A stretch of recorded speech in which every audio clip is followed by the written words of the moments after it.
Okay, so now we get to move on to Illithid. And there's going to be some debate on how it's pronounced.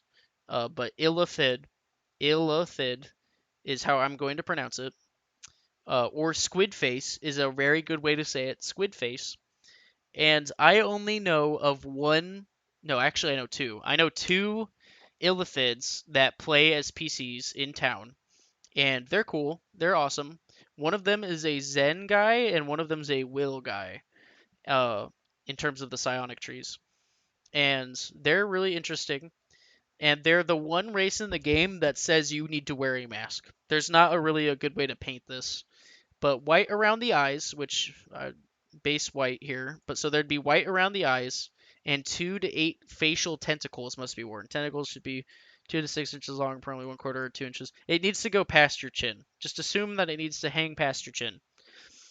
Uh, and the both, I don't know if it's, I know one of these Illithids are is completely bald and they rock the bald look, and so it really looks it looks like the picture. They do their absolute best to make themselves look like the picture, and it's sick. It's sweet. Uh, that's the costuming, and he wears like a monk robe, like a brown traditional monk robe. So it's like very Jedi mind user thing, which is super dope. The Illithid race has demanded secrecy about their history, and although they have signed in with the new peace council, they are still to be watched carefully. Very few individuals have even witnessed the Illithid battle tactics and remembered anything from the incident. Uh,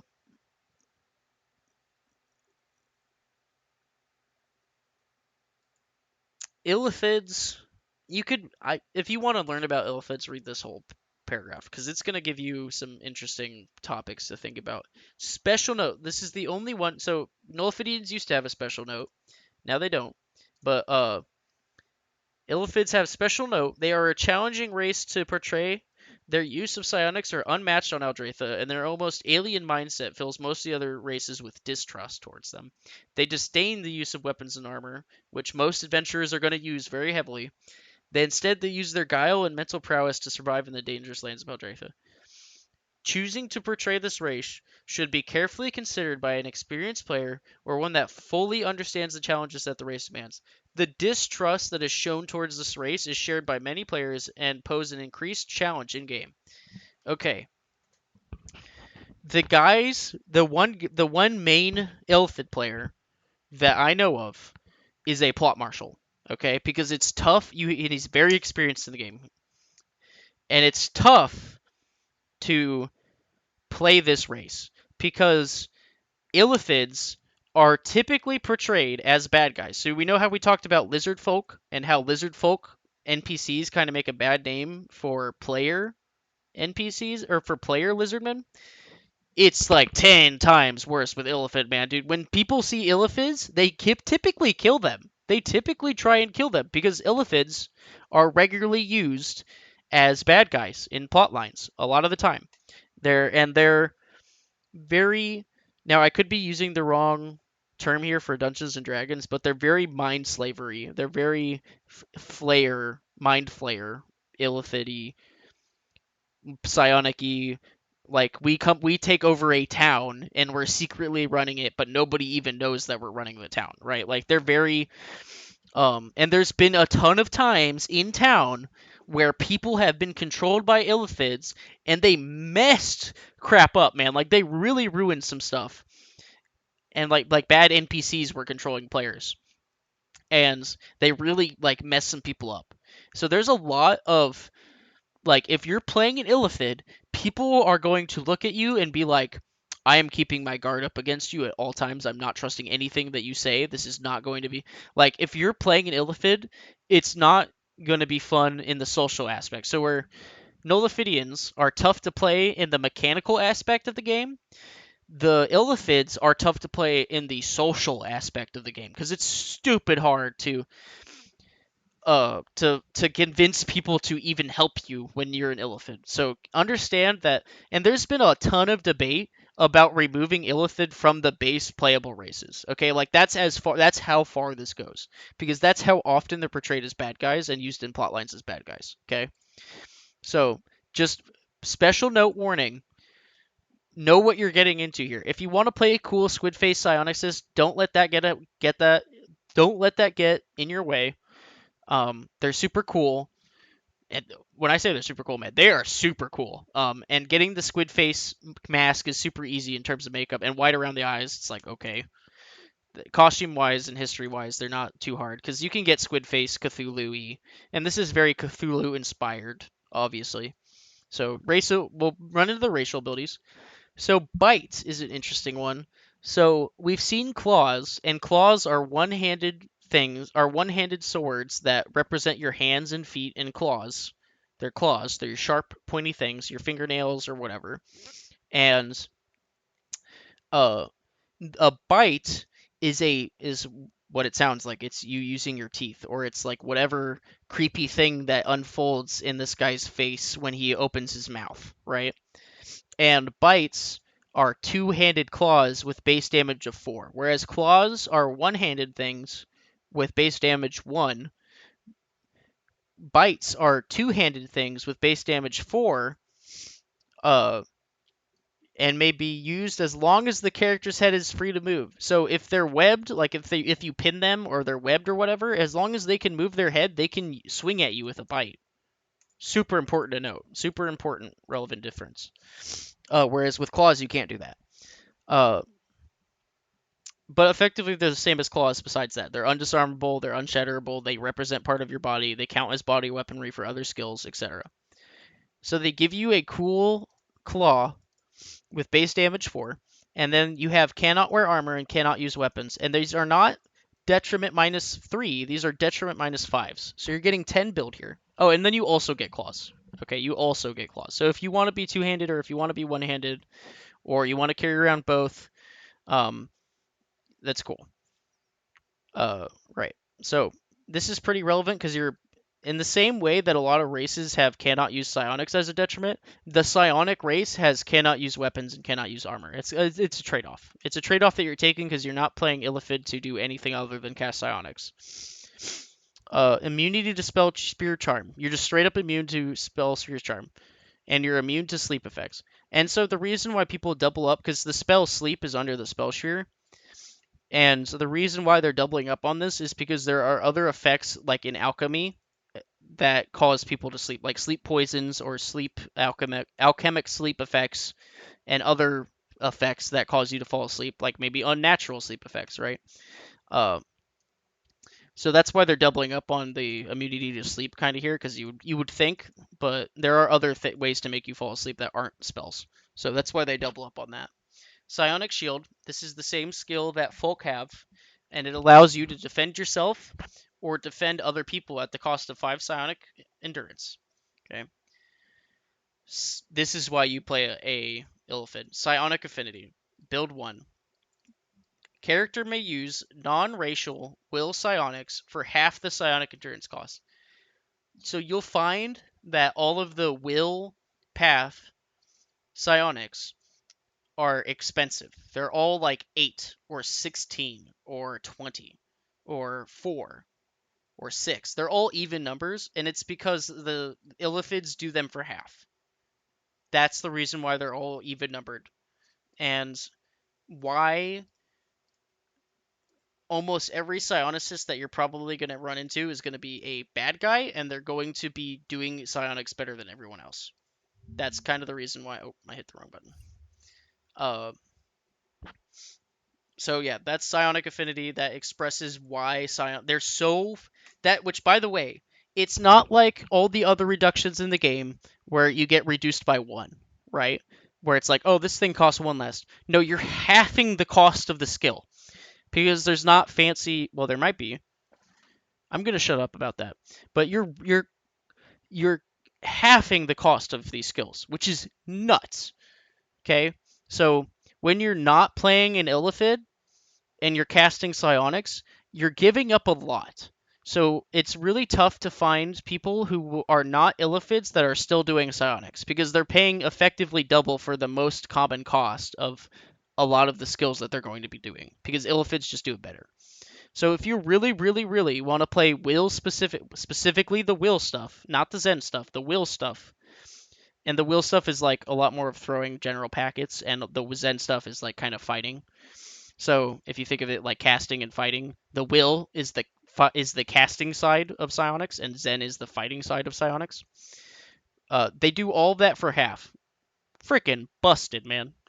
And then the other, so there was the main guy that I'm thinking of that plays Illithid, which is a plot marshal, and he does almost exclusively will stuff. And then the other guy also plays a Illithid who does Zen stuff. And that's neat, but I highly recommend just specializing into will if you're gonna play this race. And then Hardened will. These guys are all they're immune to every form of mind control in the game. They're immune to them. You cannot control their mind. Um, and I'm probably simplifying that too much because there's probably some exceptions somewhere, and especially the Illithid player will probably tell me about that if they ever see the video. But Hardened will immune to alchemical, brew, and ritual mind control, i.e., enslavement poison, voice of the master, etc. Voice of the master. That's a scary thing to hear. I'm not gonna get into that, but that is a terrifying thing to hear when you hear that. Uh, are immune to all. So yeah, you can't mind control a Illithid. Makes sense. And then so that's like base, and you're not really augmenting your. I've never seen an Illithid that didn't go Eller Illithid, and we're gonna find out why. Okay, immunity to fear, immunity to pain. We're gonna get those right out of the way. 3 build, immune to all fear, immune to all pain. We've talked about how good these are, and like how really good these are. So you pick these up every day of the week. Okay, Psionic Fortress of Will. The skill. This is cool. This is like I'm having my psionic mind battle against somebody. The skill is initiated by the character placing his index fingers on his temples and calling Psionic Fortress of Will. So you put both your hands and like 2 fingers up on both hands, and you put them to your forehead, like you're freaking casting, like because you're having a epic mind battle with somebody, like Jace the Mind Sculptor or something. If you played Magic the Gathering, uh, and while you're doing that, they are completely immune to psionics. So this is I'm fighting another psionicist. Time to be immune to psionics, and they may physical resist. Which if you saw Elder Gargoyles, and I talked about physical resist being one of the best skills in the game. Okay, they can physical resist for one pull. They can physically resist while they're doing this racial skill. This is effing nuts, okay? That is super good. Because if you're in danger and you're not fighting a spellcaster, you just put your hands on your forehead and you run away and you pay 1 pool for anybody that tries to whack you with the sword to just say, no. It's super good. Super good. And the fortress drops as soon as your finger leaves your temples. So this is 10 build, 1 copy. And this isn't even like a per use. This isn't even like a per use. You get to do it whenever. This isn't like, oh, I have to buy it 10 times and every time I do it, it costs a thing. No. You can do this whenever you feel like it. It's not one time a game. It's just busted. It's just at any point in time when I feel like doing physical resists, I can just do them for 1. Like when things are going south, it's just it's so dirt nasty good, man. And for 10 build, this should be a 20 build skill, dude. Like this is nuts. Okay.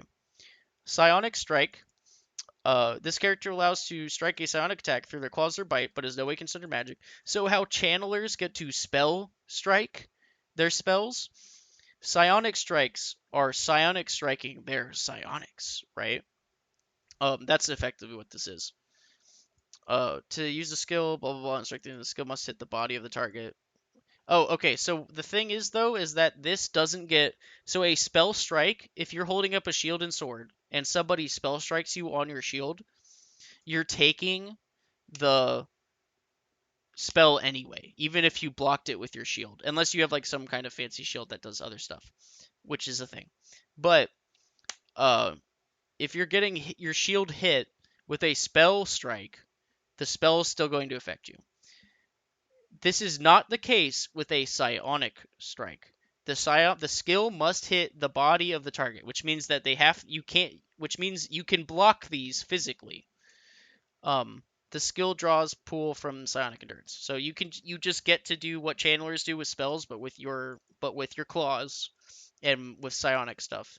Except the notable difference is that you have to actually hit them.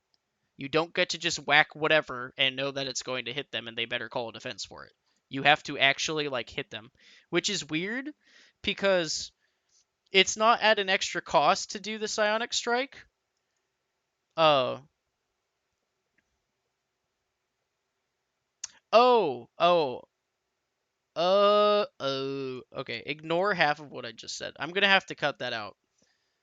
But okay, I read this wrong. We're gonna cut out this section of it, but essentially, this allows the character to strike 50 body, psionic strike 50 body. This is a 50 body attack that you use 3 pool to do. Okay, I read this wrong. This is a 3 cost skill, so you spend 3 psionic endurance to do a psionic strike 50 body, and you have to try and hit them. So it's not a spell strike type of strike. Even though it is a psionic strike, you still have to hit them. And it's only 50 body. It doesn't let you spell strike effectively your other psionics. Okay, sorry. That needs clarified. I was dumb and I didn't read this whole skill right. Anyway, Psionic Blast. This is the same thing, but you get to throw it. Cost 3, you throw Psionic Blast 50 body. The skill ignores magical and physical barriers. So this one does work, but so it works like a regular Psionic, which is if you hit their shield, you do also hit them with the effect. So out of these two skills, I think you always just Psionic Blast. I don't think you should Psionic Strike ever. Because throwing a packet and hitting somebody's shield or body is way easier than trying to hit them past their weapon. But it's good when you're in a melee fight, I guess. All right. Psionic Thought Seed. This used to be 2 skills. There used to be like Ear Thing and then Psionic Thought Seed, whatever. But yeah, so this is cool. And this is why people don't trust Yllithids, is this skill specifically. One build, this skill allows the character to plant a seed into an incapacitated target. So if they're on the ground bleeding, or if they're stunned or paralyzed or something, right? Like they're stuck or dead, they get to plant a seed into the target. Okay? Think of a mind worm or something, okay? To use the skill, one must say Psionic Thought Seed and touch the intended target with the packet. This skill costs 1 psionic endurance to implant a Thought Seed into a target. It may later be recalled at any point using the ability as described below. You may only recall seeds that you have planted, and a target may only have 1 Thought Seed in them at a time. The Thought Seed and who implanted it must be recorded on the target's character sheet sometimes later during the event. The target is not necessarily aware of the dormant Thought Seed inside them, if they were unconscious. So if they were paralyzed and you did this, you can still see when you're paralyzed. So what you really do when you have this skill is you make sure they're bleeding to death and unconscious, so they don't actually hear or register that you're. Obviously, the player will know that you're doing this, but the character doesn't. Okay, which is why a lot of people don't trust Yllithids. Is this skill? So you get to plant seeds in people's brains, which is spooky and Cthulhu-y and creepy, right? This skill also allows the character to recall a thought seed. It is in no way considered magic. To use the skill, one may say, recall thought seed, voice radius, and all within earshot who have a seed planted by you will immediately be under your control as if psionically enslaved. Okay? So essentially, you put a psionic worm thing in their brain, and then you gain control of people. It's very Cthulhu-y, very mind slavery, very D&D type of effect. and then they're enslaved. And then, while any commands given through this enslave effect must be verbal, the act of recalling a thought seed must be done even if the character is subjected to a mute effect. Recall thought seed may not be defended against with psionic shield or psionic immunity helms. This skill draws from psionic endurance. The skill is 1 point to use each time. Additionally, you may call and spend time to leave an implanted seed in a target within your line of sight. So when you recall them, they're enslaved. So they're as if somebody had casted a psionic enslavement on them, but you can't defend against it, essentially. So there's probably a duration for psionic enslavement, and so what you do is you say retain thought seed and spend 10 on uh on the target when you pull it back, so that way so think of it as the brain worm dies when you use it, and when you spend 10 psionic endurance, you keep that brain thing alive for a second time, right? Which is gross and cool though. And this is what causes people to not like Yllithids the most, because this is how they enslave whole towns. Because roleplay wise, this is very much more powerful, probably in a roleplay sense than it is in an actual mechanical sense. Because Yllithids will take over whole towns and they'll be running towns secretly, or they'll have control of a king or something, right? And oh man, when you have a scion, so what? I'll explain it. Why a lot of people don't like Illithids is because we've had bad experiences where the strongest, powerfulest characters in town have gotten psionic thought seeds in them, and Illithids have rolled into town, and the big bad evil guy fight was, hey, the big bad evil guy that's attacking you, that's actually your best friend, who is also the strongest guy in town. And yeah, we have just like 5 of the best guys in town because they all happened to die at one point during the event, and we all got psionic thought seeds into them. So there's a ton of scary crap that goes down with the skill, and it's a one build skill. It's a one build skill. It's so funny. But yeah, this is the main reason why people don't like Illithids. And there's you're giving up that when you don't go Elder, right? You're giving up all the really, really good stuff when you don't go Elder. So there's no reason to not play an Elder Illithid if you're going to play an Illithid, okay? Psionic Calm. This allows the character, which is not a... So this is like a unique will psionic, but it's exclusively to Illithids. So there's not a psionic calm in the will section of psionics, as far as I'm aware. Costs 3. They get a throw psionic calm as a packet, and it's effectively the same spell as calm, but it's the same as grant peace, I'm pretty sure. The skill: all combat duration spells, skills, and abilities on the target drop as if the combat had ended. The skill draws from the pool psionic endurance. The skill, but you must be able to sink the bit and physically throw the packet to hit the intended target. So this is a little bit different than grant peace, but it's also effectively a grant peace. Psionic Fortress of Will 2. When using Psionic's Fortress of Will, the character may call resist to any magic spell by spending 5 psionic endurance. So it's harder to defend against magic spells than physical weapon blows, I guess. Because the one for a weapon blow, 5 for a spell, and that's, I think, 5 for a spell. I wish this was like 5 and 5. In my opinion, this should be 5 and 5 because 1 is way too busted for physical resist, or it should be like 3 for civic. And these are all just my opinions. But yeah, that was Illithid. Super cool, super spooky, Cthulhu-y things. And we don't know if they should really even be a playable race. Anyway, though, that was the last race. So that is the end of the 103 episode. And I believe this will be, let me check. This will be the 21st. There's 21 races here. Oh, there's not 21 races because I did folk as 4. So folk all got 1 video, but there's 21 videos covering all of the races in this rule book, and we finally got through them all. I think this was like 3 or 4 days for me across all the recordings because I just had life stuff. And sitting down to do these is like a very long period of time because I just rant into a camera. But yeah, we're gonna go So you hopefully you got to learn a little bit about me and how I like to talk and stuff, I guess, because we're going to go back to scripted sections because I really just wanted to like give you kind of my opinion on I wanted you to more personally understand all these races rather than have some sort of like scripted crap that you might as if I'm giving you scripts over these races, I might as well just literally read the whole paragraphs word for word because that would be effectively what I would say.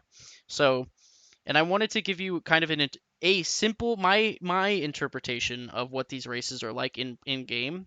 That way, there's no miscommunication between what you think of when you read it and what people actually play it like in the because Goblin doesn't say anything about talking like this. There is nothing in this rulebook that says that goblins talk like this. But if you walked into game and you weren't talking like this, people would be like, "Why aren't you talking like this?" Right? So there are things that go beyond what they actually write down and like kind of this I think my expressions of each of these races should help you further understand the what those races are actually like to play and how you kind of fit into the town dynamic and how people will interact with you in a very simple way. Thank you so much for listening to this. If you sat through all of it, I appreciate it. Even if you didn't and you just watched the one that you wanted to watch because that was what you were interested in, thank you so much. We're gonna go back to the scripted stuff and have a good day.